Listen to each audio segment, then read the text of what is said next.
Muito bem, vamos lá, pessoal.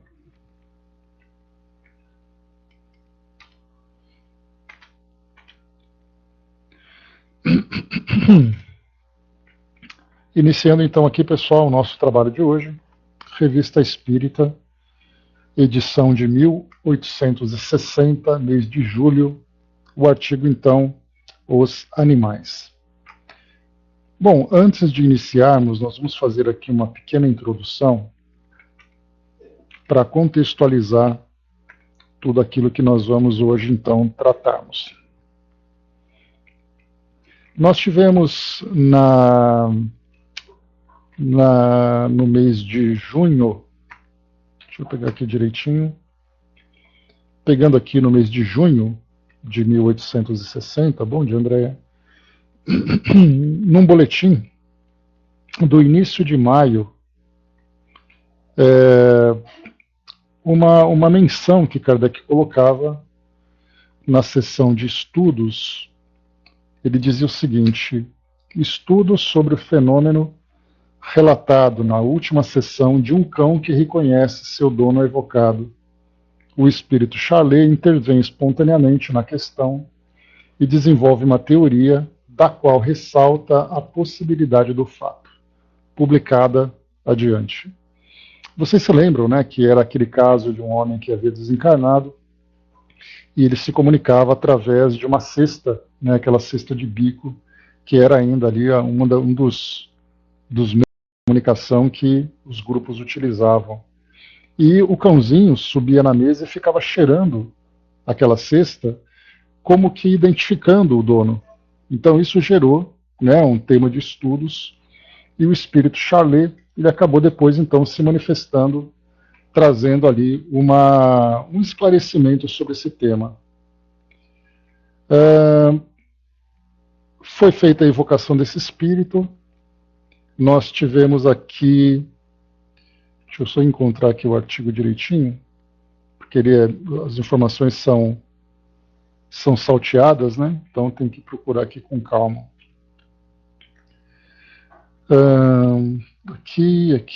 Tá aqui. Nesse artigo, então,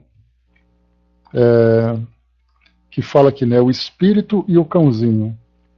Um rapaz faleceu há 8 meses e sua família, da qual há 3 irmãs médiuns, o evoca quase diariamente por meio de uma cesta.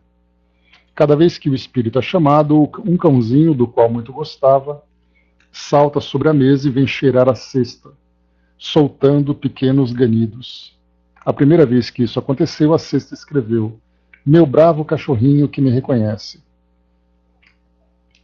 Não presenciei o fato, mas as pessoas das quais o ouvi várias vezes o testemunharam e são excelentes espíritas e muito sérias para que eu possa pôr em dúvida a sua veracidade.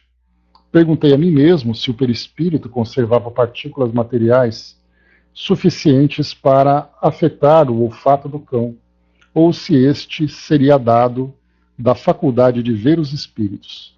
É um problema que me parece útil aprofundar, caso ainda não esteja resolvido. Aqui foi uma menção, né? Kardec coloca aqui, né? O senhor GG de Marsella nos transmite o seguinte fato. Então, de Marsella chegou essa comunicação. Foi feita a evocação do senhor M, que é esse rapaz, né, que desencarnou, morto há 8 meses, do qual acabamos de falar. Eis-me aqui. Confirmais o fato relativo ao vosso cão, que vem cheirar a cesta que serve às vossas evocações e que parece reconhecer-vos? Sim. Poderíeis dizer-nos a causa que atrai o cão para a cesta? A extrema finura dos sentidos pode levar a adivinhar a presença do espírito e até vê-lo. O cão vos vê ou vos sente? O olfato, sobretudo, e o fluido magnético. Aí quem assina aqui é Charlet, embora o Sr. M tenha sido evocado. Bom dia, Masa. Embora tenha sido evocado. Aí então Kardec colocou essa observação dizendo assim: Charlet, o pintor, deu à sociedade uma série de comunicações muito notáveis sobre os animais e que publicaremos brevemente. Por certo, foi a esse título que interferiu espontaneamente na presente evocação. Depois aqui, então, considerando que Charlet quer mesmo intervir na questão de que nos ocupamos, nós lhe pedimos que dê algumas explicações a respeito. E ele responde: com prazer, o fato é perfeitamente verossímil e, em consequência, natural. Falo em geral, pois não conheço aquele de que se trata. O cão é dotado de uma organização e tal. E aí, então, ele vai falando para nós, né? Trazendo um pouco mais, ele diz assim, então, deixa eu ler toda a questão. Falo em geral, pois não conheço aquele de que se trata. O cão é dotado de uma organização muito particular, compreende o homem e estudo. Sente-o, segue-o em todas as suas ações com a curiosidade de uma criança. Ama-o e chega mesmo a ponto, e temos muitos exemplos para confirmar o que adiantamos, de a ele se devotar. O cão deve ser, não tenho certeza, entendem bem, um desses animais vindo de um mundo já avançado, para sustentar o homem em seu sofrimento, servi-lo, guardá-lo. Acabo de falar das qualidades morais que positivamente o cão possui. Quanto às suas faculdades sensitivas, são extremamente apuradas. Todos os caçadores conhecem a sutileza do faro do cão. Além dessa faculdade, o cão compreende quase todas as ações do homem, compreende a importância de sua morte. Por que não adivinharia a sua alma e por que mesmo não haveria? Charlet então assina. E aí depois então vem aqui, né, outros comentários de Kardec a respeito da relação dos animais, das suas percepções, que aqui nesse caso é respondido que no dia seguinte a senhora Lesk, que é membro da sociedade, ela obteve em particular a explicação que veio a respeito do cão, da percepção do animal, do espírito Georges, que é o espírito familiar dela. Né? Esse Georges já trouxe aqui outras comunicações, mostrando ali um espírito com conhecimento, com elevação. Então, Charlet era esse espírito que se interessou por esse tema. E aí, então, né, feita essa introdução, a gente vai aqui para a nossa edição atual, em que nós temos, então, esse artigo chamado Os Animais. Dissertações espontâneas feitas pelo espírito Charlet em várias seções da sociedade. E aqui nós teremos, então, são 9 comunicações, mais comentário de Kardec e também mais depois debates sobre esse assunto. Então a gente vai ficar aqui provavelmente dois ou 3 encontros tratando desse tema tão interessante. E ele vai trazer não apenas aqui informações valiosas a respeito da natureza espiritual dos animais, mas também da própria realidade dos espíritos em termos de conhecimento sobre temas variados do mundo espiritual e o modo como esses espíritos trazem essas informações. Então temos aqui aprendizados de várias perspectivas. Vamos ver, Wesley? Diz assim para nós, então, a primeira comunicação. Há uma coisa entre vós de que sempre vos excita a atenção e a curiosidade. Esse mistério, pois que o é, e muito grande para vós, é a ligação, ou melhor dizendo, a distância existente entre a vossa alma e a dos animais. Mistério que, apesar de toda a sua ciência, Buffon, o mais poético dos naturalistas, e Cuvier, o mais profundo, jamais puderam penetrar, assim como o escalpelo não vos detalha a anatomia do coração. Ora, como sabeis, os animais vivem, e tudo que vive, pensa. Não se pode, pois, viver sem pensar. Então, só trazendo aqui rapidamente algumas informações. Buffon, como está ali, aqui olhando na nossa Wikipédia, Georges-Louis Leclerc, o Conde de Buffon, ele foi naturalista, matemático e escritor francês. As suas teorias influenciaram 2 gerações de naturalistas, entre os quais se contam Jean-Baptiste Lamarck e Charles Darwin.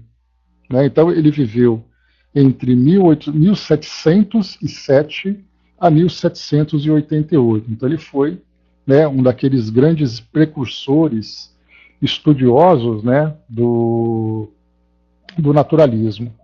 E o outro, o Cuvier, ele tem aqui também Georges Cuvier, foi naturalista e zoologista francês da primeira metade do século XIX e é, por vezes, chamado de pai da paleontologia.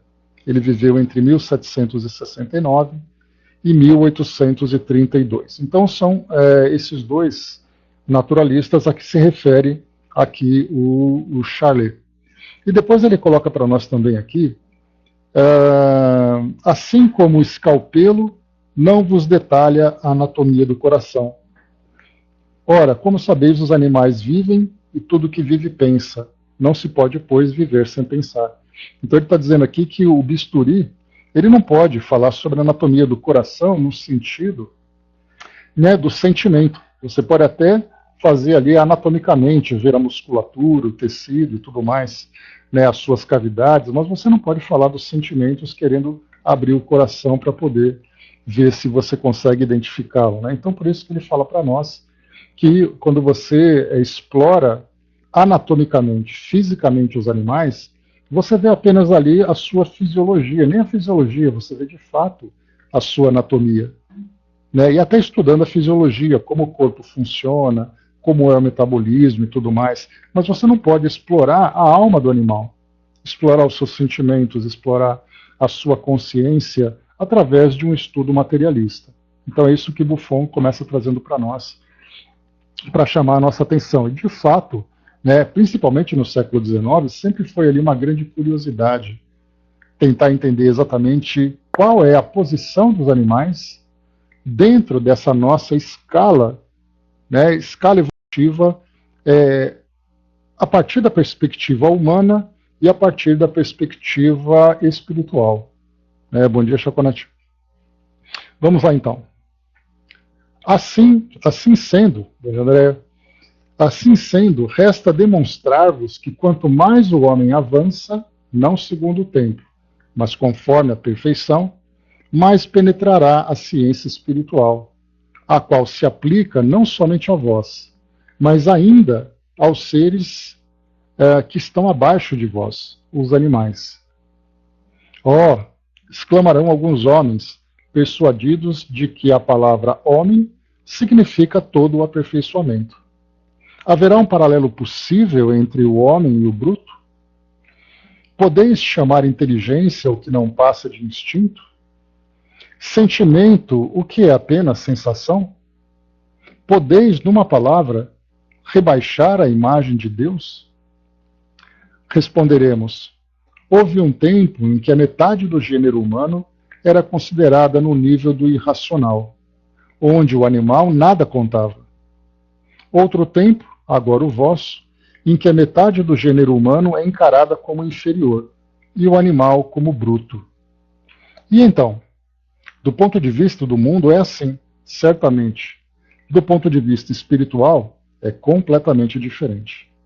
O que os espíritos superiores diriam do homem terrestre, os homens dizem dos animais. E temos até uma passagem do Livro dos Espíritos, se eu não me engano, dizendo que a distância do homem para os animais é a mesma distância de Deus para os homens. Então, nós temos aqui nesse início algumas reflexões interessantes, quando ele vai falando para nós sobre a evolução das nossas ideias. Então, nós tivemos um tempo em que o animal não significava nada, depois começavam a dizer que os animais não tinham alma. Hoje nós já afirmamos que os animais eles eram irracionais, tanto que na escola, me recordo, nós aprendíamos ali que é um ser irracional e um ser racional. Então o ser racional é o homem, o irracional é o animal.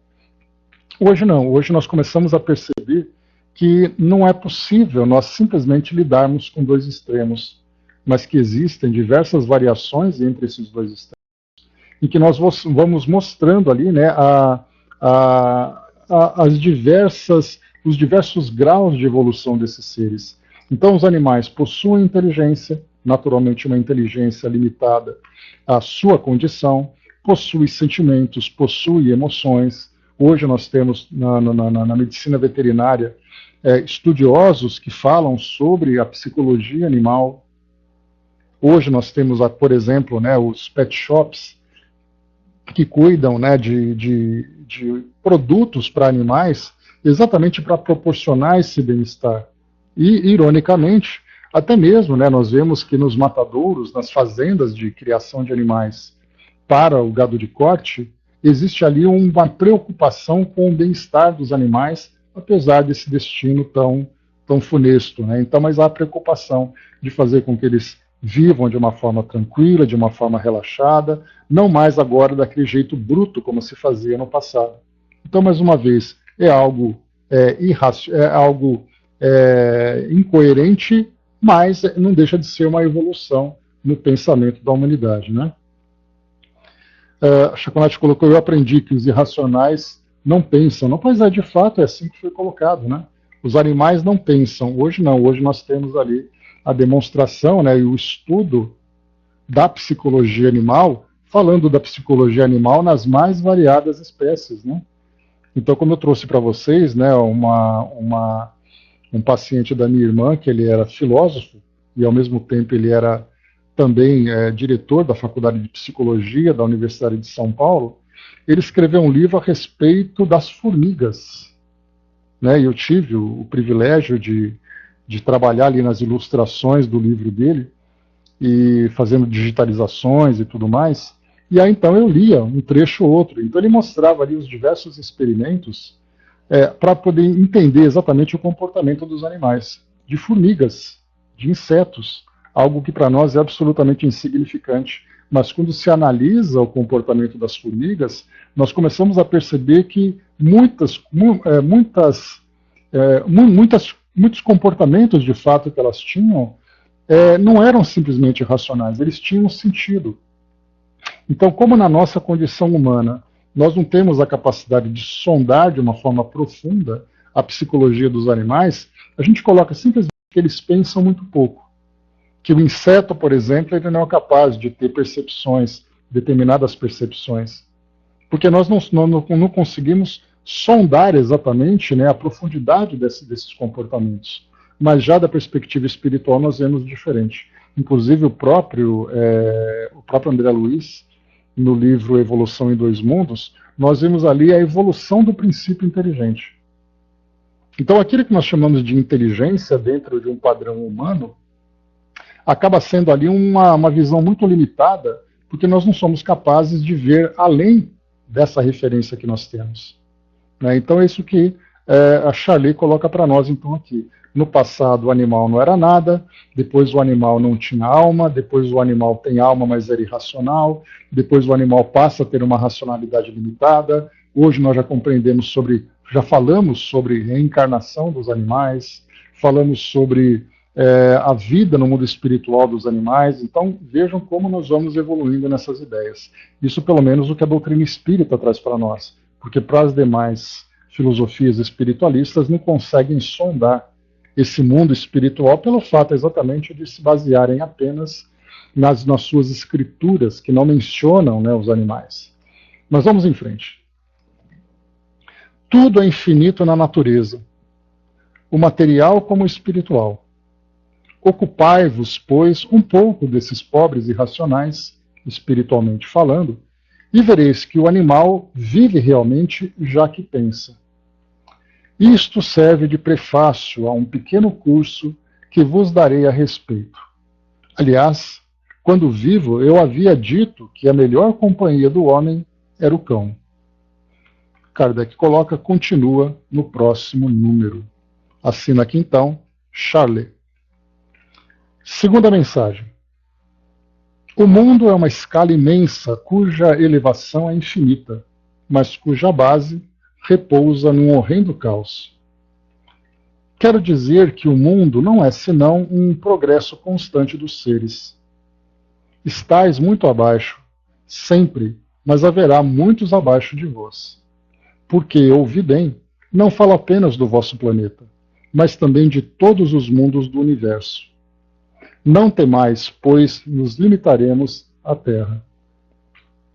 Antes disso, entretanto, duas palavras sobre um mundo chamado Júpiter, do qual o engenhoso e imortal Palisse vos deu alguns esboços tão estranhos e sobrenaturais para a vossa imaginação. Você se lembra que nós estudamos lá na edição de 1858 algumas imagens que foram desenhadas, né, por Palissy, trazida por Palissy, a respeito das casas de Júpiter, né? Então aquelas imagens bem interessantes, bem curiosas, né?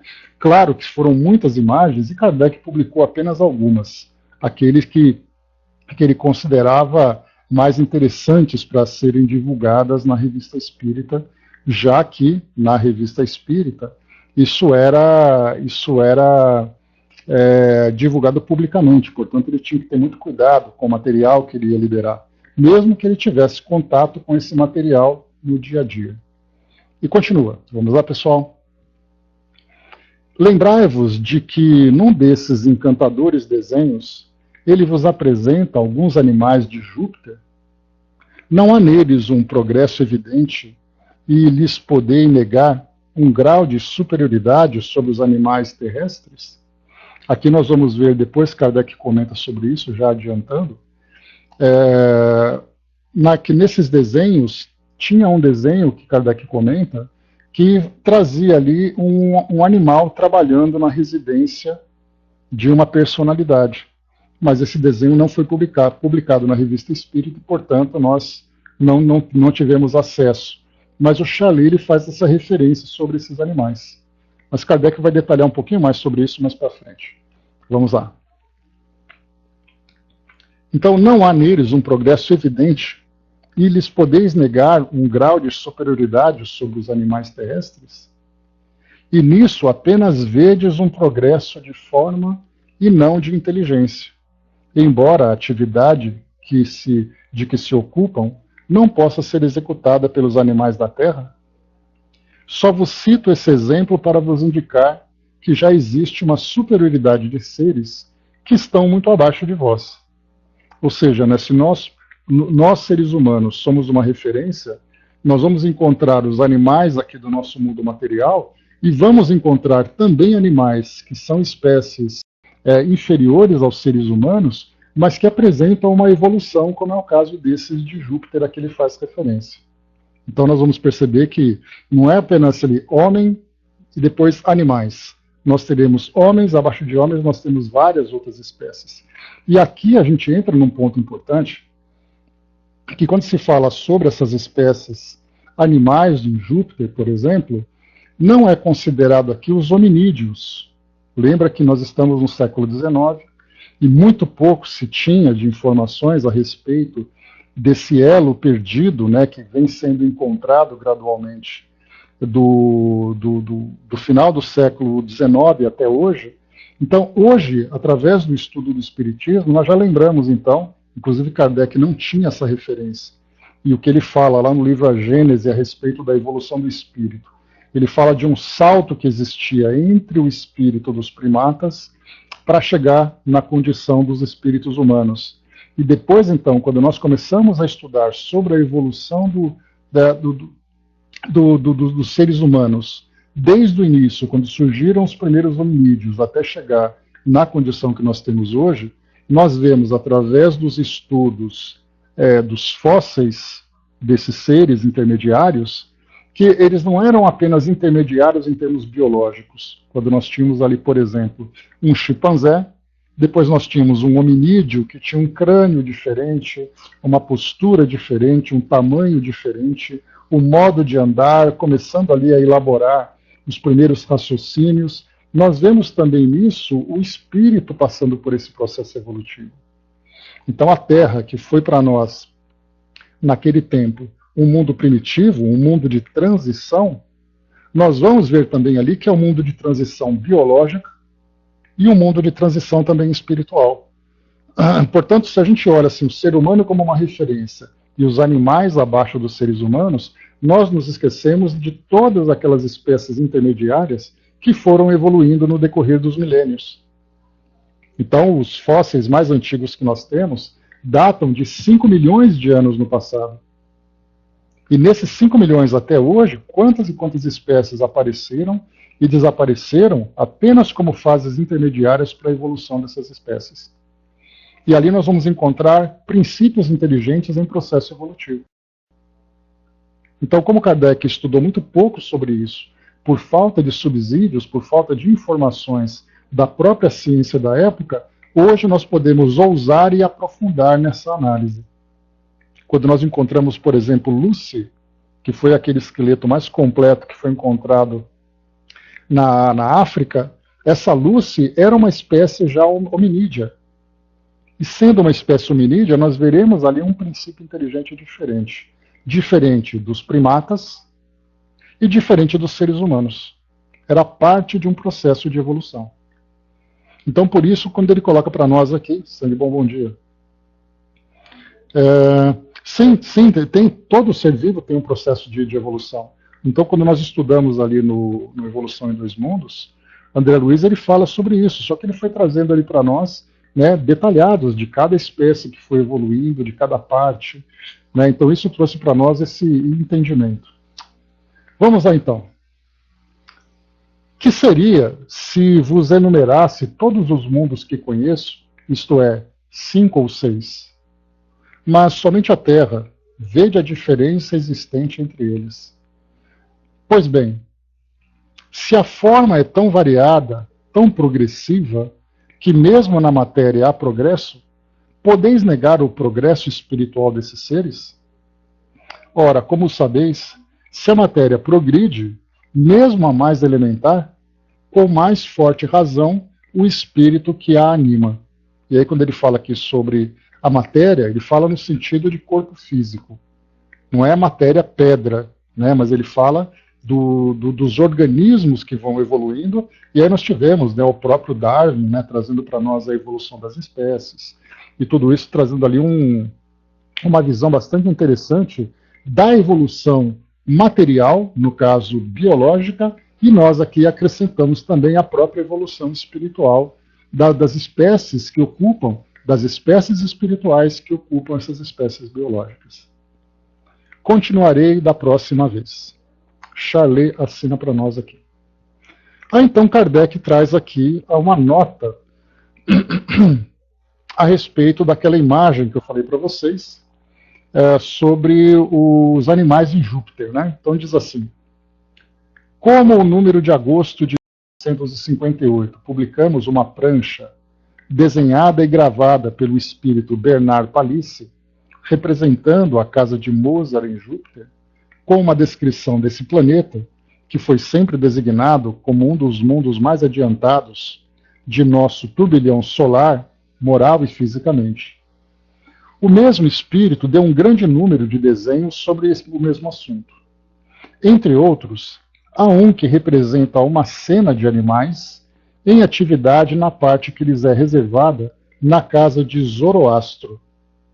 Lembrando que Zoroastro, ele foi ali, né, o fundador do zoroastrismo. Ele é como se fosse Buda, só que Zoroastro ele iniciou a religião persa, naquela região hoje onde nós temos ali Irã, Iraque, né? Então ali essa religião ainda existem poucos seguidores do zoroastrismo, se conta ali alguns poucos milhares de adeptos ainda dessa religião tão antiga, né?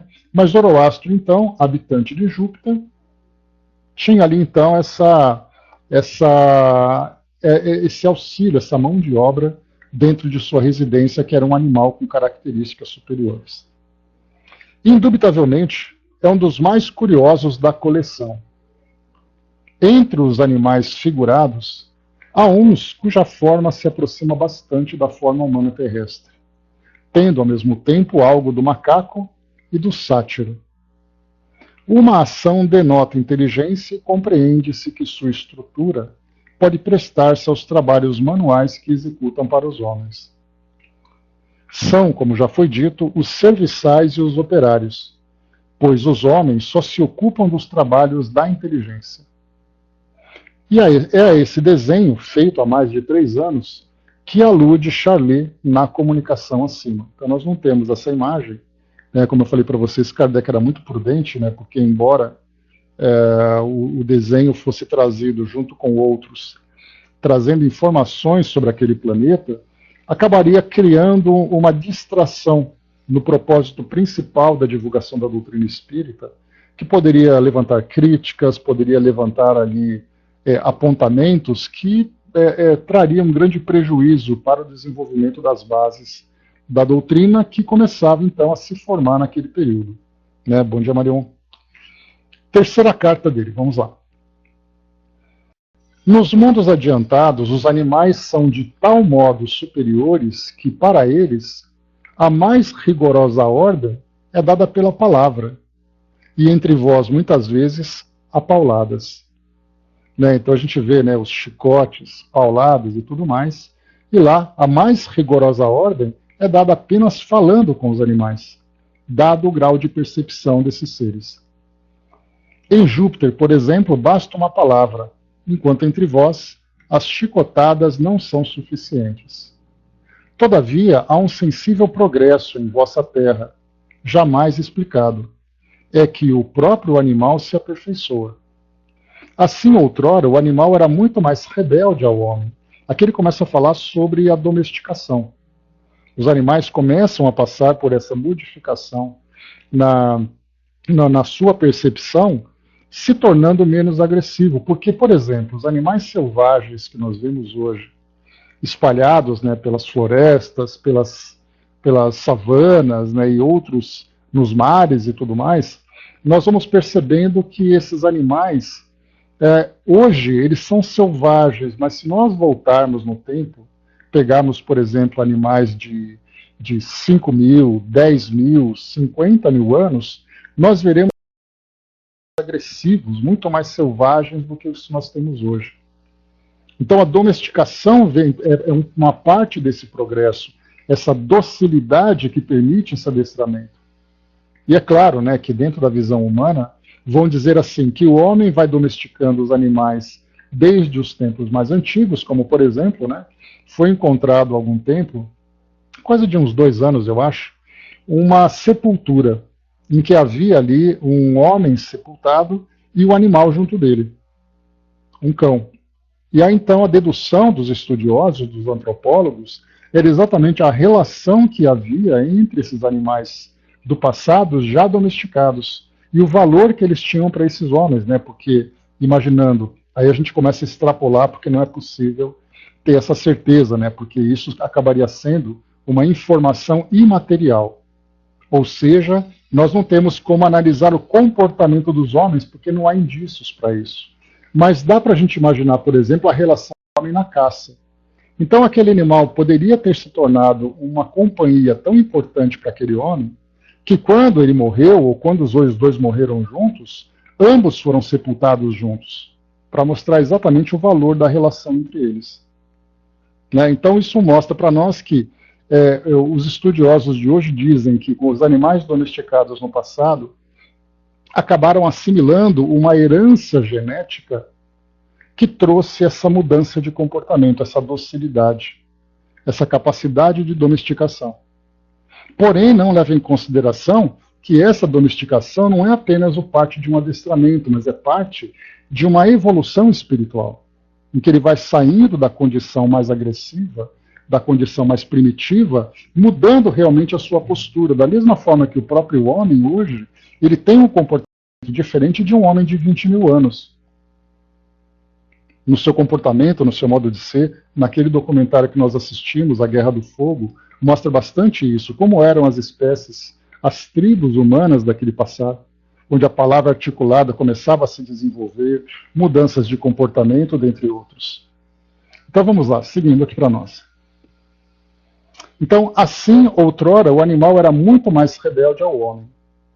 Também há o progresso de vossa parte, por terdes instintivamente compreendido esse aperfeiçoamento dos animais, pois que vos proibis de bater-lhes.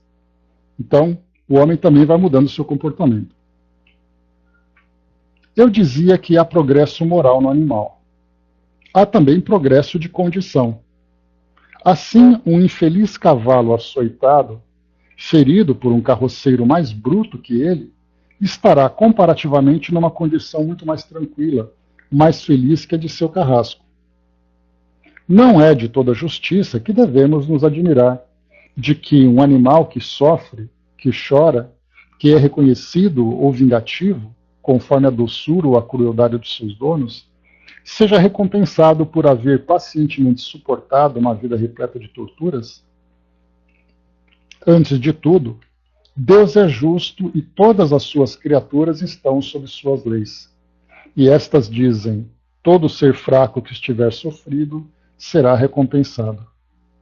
Sempre comparativamente ao homem, entendo e ouso acrescentar, para terminar, que o animal, em muitas circunstâncias, tem mais alma e mais coração que o homem.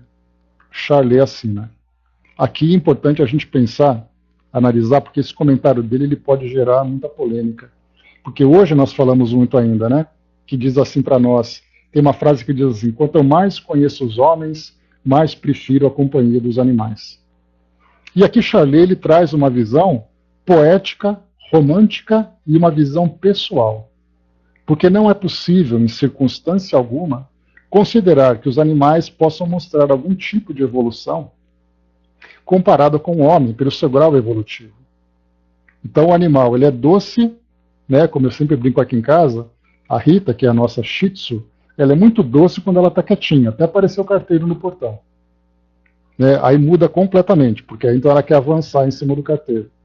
Então toda vez é assim, a gente tem comportamentos que são tranquilos quando o animal está tranquilo. Mas o seu lado primitivo, o seu lado ainda instintivo, ele é ainda muito forte, muito preponderante. Não é possível a gente simplesmente imaginar que a doçura do animal num determinado comportamento mostra que ele é mais evoluído do que o homem. Né? Então, mas vamos em frente aqui para a gente poder fazer o estudo. Porque ele coloca aqui no final, né? Sempre comparativamente ao homem, entendo e ouso acrescentar, para terminar, que o animal, em muitas circunstâncias, tem mais alma e mais coração que o homem. Então, de que animal, de que homem, em que circunstância? Então, não é uma afirmação genérica, naturalmente. A Angelina colocou, né, tem um gato aqui perto de casa, todas as vezes que me vê, sai de perto da dona e fica fazendo círculos à minha volta. Né? Muito legal. Né? Charlet, então, assina aqui para nós. Vamos lá para a quarta comunicação.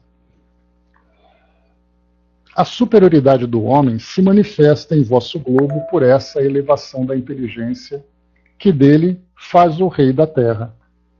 Ao lado do homem, o animal é muito fraco, muito insignificante. E, pobre cativo dessa terra de provação, muitas vezes tem que suportar os caprichos cruéis de seu tirano, o homem.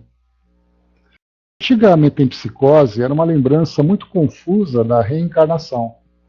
E, no entanto, essa doutrina não passa de crença popular.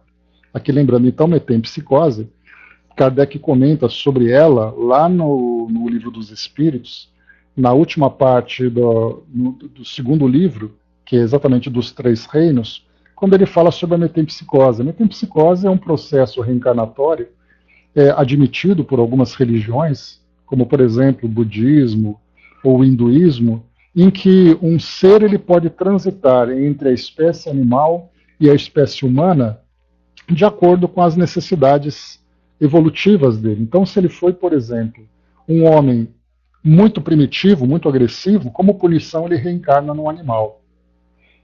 Ele pode, inclusive, reencarnar no inseto, segundo a visão da metempsicose. E esse inseto pode, então, reencarnar na condição humana. Então, esse princípio inteligente, ou esse espírito, fica ali transitando entre uma espécie e outra dentro da visão da metempsicose. O que os espíritos, então, respondendo a Kardec, falaram que a reencarnação ela é sempre progressiva. Então, o princípio inteligente sempre vai evoluir numa condição biológica melhor, digamos assim, embora as circunstâncias em que ele vai viver, elas podem então oscilar. Ela pode, por exemplo, ele pode vir numa sociedade desenvolvida, como ele pode depois reencarnar numa sociedade primitiva. Mas o que muda para ele é o seu ambiente social e as condições que ele vai viver as suas experiências. Mas intelectualmente e biologicamente, ele sempre vai ser progressista. Então, o princípio inteligente, um espírito, jamais retrograda, ele sempre evolui. E isso, claro, vai contra essa ideia da metempsicose, em que o espírito transita naturalmente entre uma espécie e outra.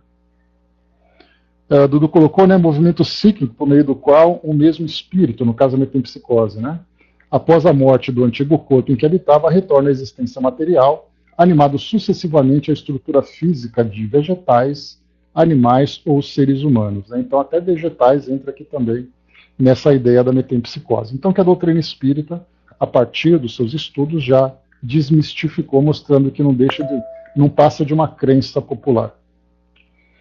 Avançando, diz aqui Charlet, os grandes espíritos admitiam a reencarnação progressiva. A massa ignorante, não compreendendo como eles o universo, dizia naturalmente, já que o homem reencarna, isso não pode ocorrer senão na Terra. Então sua punição, seu tártaro, sua provação é a vida no corpo de um animal. Absolutamente como na Idade Média os cristãos diziam, é no grande vale que se dará o julgamento, após o que os danados irão para o interior da terra queimarem suas entranhas. Então a gente lembra, né, que nesse vale era exatamente aquele grande lixão, aquele Geena, que é mencionado no Novo Testamento, em que o espírito, então, o indivíduo que é pecador, ele é jogado ali e queimará por toda a eternidade. Então são conceitos que vão se modificando, embora muitos desses conceitos demorem e resistam a essas novas ideias, exatamente por fazerem parte de uma tradição, e uma tradição considerada sagrada, inclusive. Mas continua Charlet. Crendo na metempsicose, os antigos acreditavam, portanto, em espíritos de animais, já que admitiam a passagem da alma humana para corpos de animais. Pitágoras lembrava-se de sua antiga existência e reconhecia o escudo que usava no cerco de Troia. Sócrates morreu predizendo sua nova vida.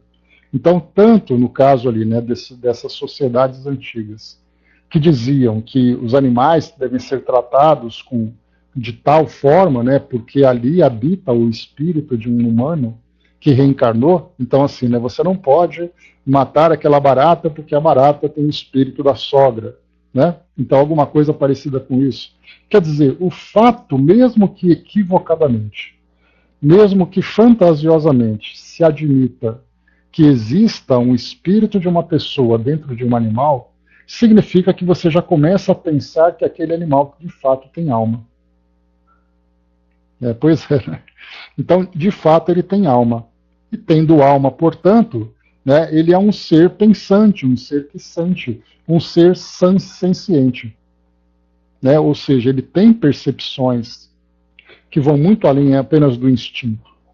E aqui depois fala de Pitágoras e Sócrates, que nas suas experiências, eles comentavam sobre situações que relatavam com o passado ou com o futuro.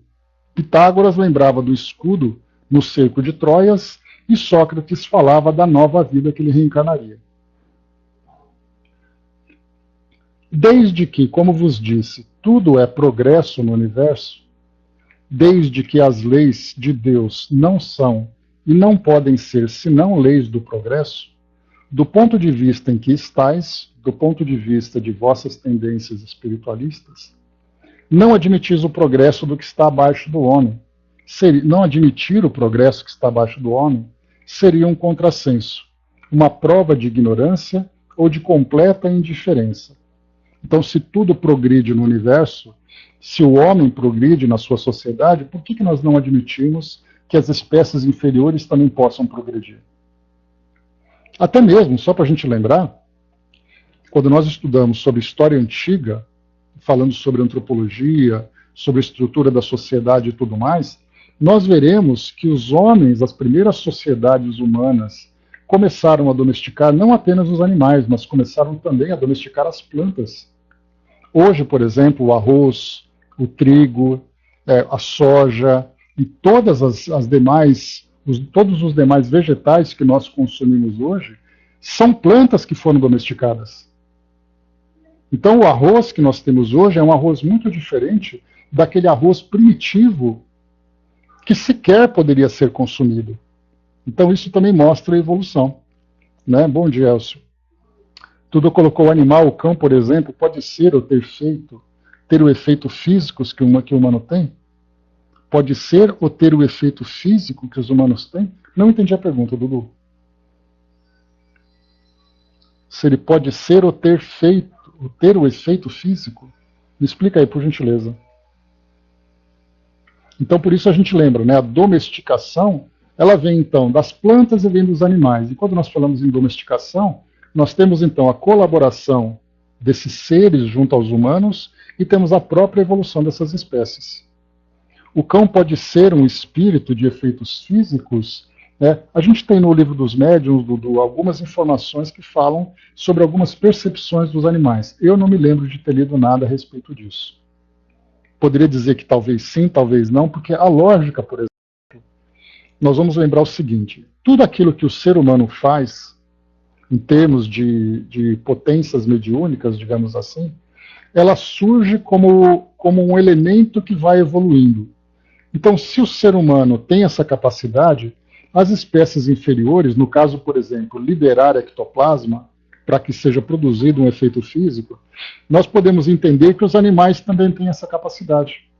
Porque, assim como o princípio inteligente evolui das espécies inferiores para as espécies superiores, assim como os seres biológicos evoluem das espécies inferiores para superiores, nós temos também que os fenômenos também evoluem.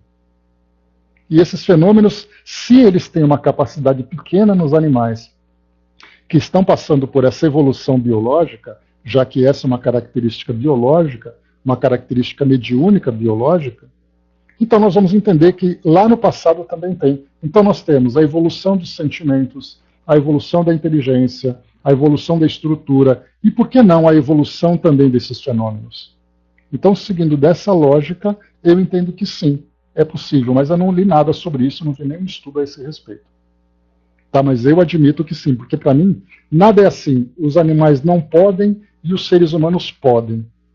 Porque aí nós estamos separando dois grupos e deixando no meio deles um vazio.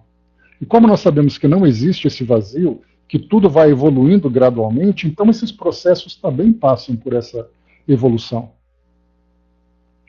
Então é dessa forma que o raciocínio vai chegando para nós. No caso, tanto da doutora Ivênia Prada, né, como também de outros estudiosos, né, Angelina, o que eu vejo, reconheço, claro, né, a grandiosidade dos estudos que eles fazem, mas o que eu lamento é que não haja uma pesquisa realmente mediúnica para a obtenção dessas novas informações. Eles fazem pesquisas em livros que já foram publicados. Então eles pegam, por exemplo, na Revista Espírita, pegam em obras de André Luiz, no Memórias de um Suicídio. Então eles falam, nesse livro menciona isso, naquele livro menciona isso, mas a gente não vê um trabalho de pesquisa feito como aquilo que Kardec fez no Livro dos Espíritos, de você criar um grupo e esse grupo de estudos começar então a apresentar questões para o mundo espiritual para poder obter respostas. Então eu lamento por isso. Então as pesquisas que eles fazem se baseiam naquilo que já existe, mas não naquilo que não foi ainda publicado. Aliás, o nosso trabalho do Espiritismo.net, eu vou passar para vocês depois esse convite, nós teremos a presença da médica veterinária, deixa eu lembrar o nome dela. Eu vou pegar aqui, depois eu vejo para vocês. É a Soraya Aissami. Soraya Aissami, o nome dela. Então ela é uma grande estudiosa também, né, dessa parte dos animais, de terapias feitas com animais junto a seres humanos, né, no caso, por exemplo, em pacientes que estão em condições terminais. Então levam os cães, levam animais escolhidos, né, para fazerem essa companhia aos pacientes nos hospitais. E ela falará para nós sobre a relação do homem com o animal, né, falará sobre a perda, sobre o sofrimento dos animais. Então, quando estiver chegando ali, eu mando para vocês aquele convite, e aí vocês participam com a gente lá também, que é bem interessante, né? Sim, Dudu, né, para a espiritualidade nada é impossível. O que a gente tem de dificuldade é de compreender as manifestações, porque nesse aspecto da espiritualidade